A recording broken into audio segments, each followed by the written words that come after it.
Hello বন্ধুরা, তোমরা কি জাদু শিখতে চাও? তবে ভিডিওটি শেষ পর্যন্ত আমার সাথে থাকো। ভিডিওটির শেষে তোমাদের আমি একটি জাদু শেখাবো যা সহজে তোমরা করতে পারবে।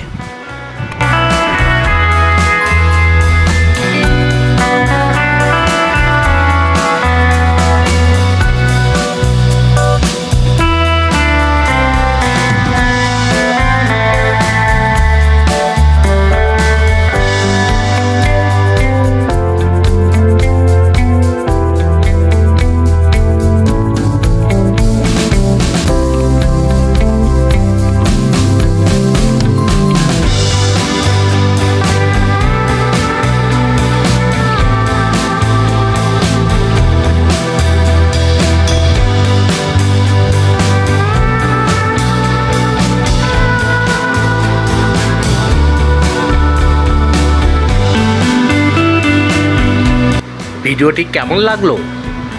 এবার এসো তোমাদেরকে জাদু শিখাই। ভালো করে লক্ষ্য করে দেখো, তা না হলে কিন্তু জাদু শিখতে পারবে না।